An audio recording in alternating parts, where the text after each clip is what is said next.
Assalamu alaikum wa rahmatullahi wa barakatuh, and welcome to Reflections on the Quran. I'm Imam Muhammad Mosri, and we are looking at section 18 of the Quran, or Juz' 18, and this begins in Surah Al-Mu'minun. On this 18th night of Ramadan, we will listen to these verses from the Quran. And last night we talked about the embryology in the Quran that Allah said in Surah Al-Hajj about the process that we were created. And I found it interesting to continue that conversation today about our own creation. You know, we always say, where did we come from? How did it happen? And who did it? Well, our Creator who made us, who put this process in place, he describes this at least twice here in the Quran, one in Surah Al-Hajj and the other here in Surah Al-Mu'minun. And this is evidence that we did not just evolve, but there was a deliberate, intelligent design that Allah, the creator, the maker of this universe, and the creator and maker of human beings, have put this process in place. And he's telling us this process. And this revelation didn't come now after we found through research this information, but this is contained in the Quran from over 1400 years ago, revealed to a person who did not read or write, who did not receive any outside education, and who grew up in an environment, a desert environment that had no schools, no colleges. Most people did not read or write and did not have contact with, any such sciences. Even in the most advanced parts of the world at the time, nobody knew anything about this material. They did not understand the process of how human beings are created, but Allah, the Creator, describes it in detail. So let's go to verse 12. Here it says, وَلَقَدْ خَلَقْنَا الْإِنسَانَ مِنْ سُلَالَةٍ مِّن طِينٍ. So in Surah Al-Mu'minun, Allah reflects the fact that we were created from an extraction from mud. And what that means is that the elements that exist in the earth mixed with water to create mud is the basis for our creation. That's the material we're made of.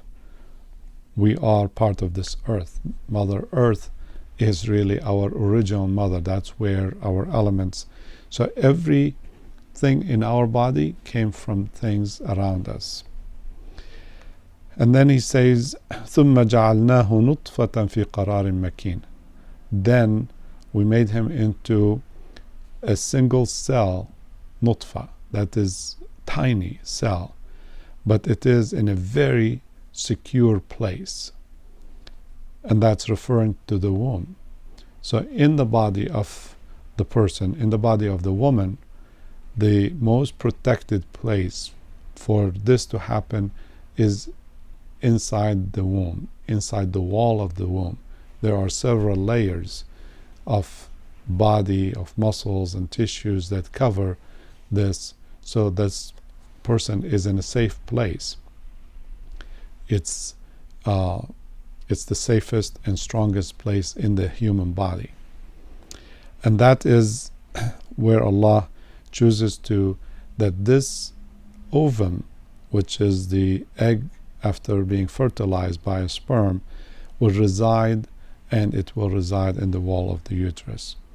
ثُمَّ خَلَقْنَا النُّطْفَةَ عَلَقًا. Then we fashioned the ovum, the nutfa, into alaqa, into clinging cells. So this single cell, the ovum, starts dividing into cells, to 2, then to 4, then 8, then 16, and 32, and 64, and 128, and it explodes the number of cells. In a very short time, it is multiplying so fast, and until it creates, this alaqa. Alaqa is like, it has a shape like a worm. It is like a blood clot. That's what, for a naked eye would look like. But in reality, it is these cells that are resulting from the division, and it attaches itself like a leash into the wall of the uterus. And the word alaqa means to attach, to cling, to leash itself into something. فَخَلَقْنَا الْعَلَقَةَ مُضْغَةً. Then we fashioned this leash-like structure into a mudgha. It's like a lump of meat that you sunk your teeth into, and if you take it out, you could see on the meat the place where the teeth marks are. Well, if you look at the alaqa stage under the picture, you will see that the spine is being formed, and it looks like teeth marks on that little lump of meat. That's the size, that's the way it looks. Very, very similar. And it's the best way to really describe it to a layperson. What does the human being looks like at that stage? It is like a chewed lump. فَخَلَقْنَا الْمُضْغَةَ عِظَامًا. Then the next stage, he said, we transformed and fashioned this chewed lump into bones. So that's where the bones become or start forming. The spine and the ribs and the legs and the arms, the bones start forming at that stage. Remember, here there is still no flesh, but bones come first. فَكَسَوْنَا الْعِظَامَ لَحْمًا.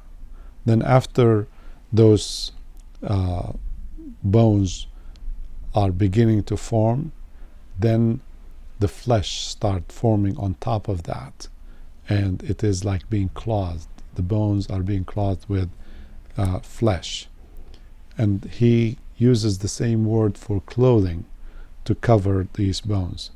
ثُمَّ أَنشَأْنَاهُ خَلْقًا آخَرَ. Then we created him or fashioned him a different creation. Up to this stage, the human being may not be very distinguishable from other animals, other creatures.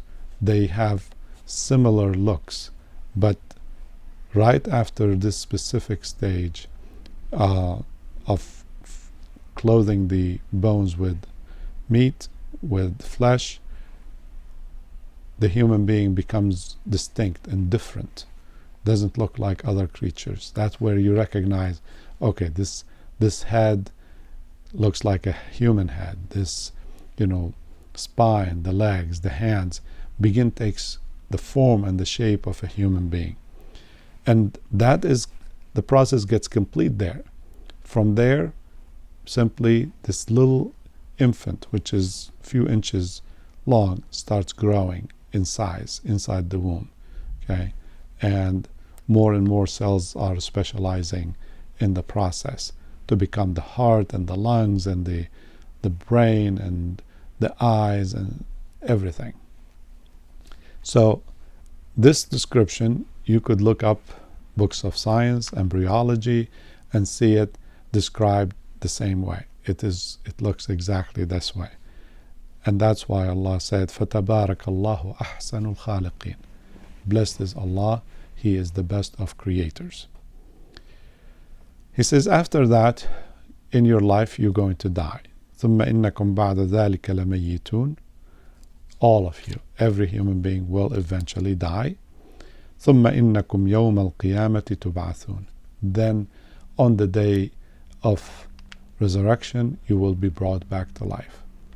So, these verses, once again, reiterate what we spoke about last night, that the process of creation is clear. It is easy for God to create us the first time. It's easier to bring us back to life the second time. And that is the point. The point is not just to tell us how we got here. What's important is what is ahead of us. To believe in the hereafter, to carry ourselves accordingly, to do good deeds in this life, and to avoid bad deeds, because we will be held accountable for everything we say and do. And that's why these verses are brought in the beginning of Surah Al-Mu'minun. I hope you enjoyed this, and I hope you will come back tomorrow night, inshallah, as we continue this series on the Quran. Till then, Assalamu alaikum wa rahmatullah. Peace be with you.